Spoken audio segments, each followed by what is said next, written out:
Mulai petang kemarin hingga malam hari tadi, Prabowo sudah memanggil seluruh calon menteri untuk mengisi kabinetnya. Namun Prabowo sama sekali tak melibatkan Fufufafa dalam penyusunan para menteri.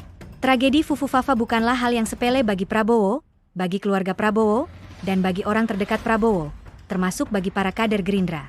100% keluarga Prabowo tidak dapat menerima hinaan oleh Fufufafa, sehingga Prabowo lebih memilih perasaan keluarganya dibandingkan perasaan Fufufafa dan Mulyono.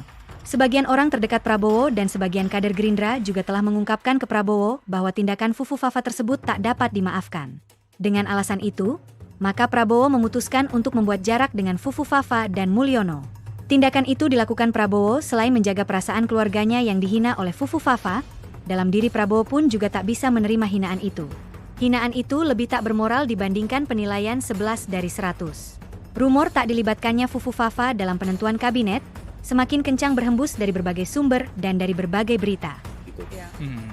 Nah, setelah itu ya dampaknya sekarang nih, hubungannya semakin berjarak begitu ya, seperti hanya seperti gelas ini dengan gelas itu. Yes. Oke, jadi sekarang hubungannya tidak terlalu baik ya? Betul, Gibran itu kalau kita ngobrol sama beberapa petinggi di Kim maupun yang di istana juga, sekarang sudah jarang dilibatkan untuk membicarakan pemerintahan Prabowo dan Gibran ke depannya begitu. Termasuk soal nomenklatur kabinet maupun orang-orang yang mengisi di kabinetnya Prabowo nanti. Namun Fufufafa sempat membantah. Dia mengatakan bahwa tetap akan dilibatkan dalam penyusunan kabinet. Faktanya, menjelang masa penyusunan kabinet, Fufufafa belum juga dipanggil oleh Prabowo. Padahal pembahasan penyusunan kabinet sudah dimulai, namun Fufufafa tidak diajak. Setelah dipastikan tidak diajak Prabowo, akhirnya Fufufafa mengakui bahwa dia memang tak dilibatkan, dan dia menegaskan bahwa itu adalah hak prerogatif Prabowo. Sebenarnya tidak begitu. Dalam penyusunan kabinet mestinya dilakukan oleh Presiden dan Wapres.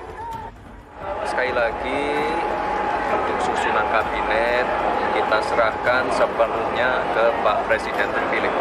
Saya yakin beliau sudah menimbang-nimbang dengan matang siapa-siapa yang akan masuk, dan sekali lagi keputusannya ada di Pak Presiden terpilih. Kita menghormati keputusan beliau, kita loyal ke beliau, dan saya yakin nanti akan dipilih orang-orang terbaik untuk menempati posisi-posisi.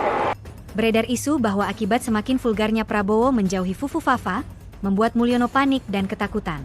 Rumor beredar, akibat kepanikan itu sehingga membuat Mulyono berpikir bahwa diperlukan pembicaraan dengan Prabowo agar tidak meninggalkan Fufufafa, sekalian untuk meminta maaf agar melupakan hinaan yang dilakukan Fufufafa.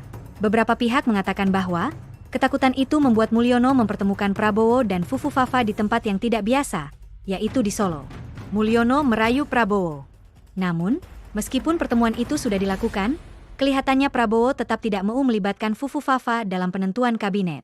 Oleh beberapa pihak, Prabowo sudah diminta untuk diam saja, biarkan Fufufafa berhadapan sendiri dengan tuntutan hukum, karena dia sudah tidak lagi memenuhi syarat sebagai calon wakil presiden.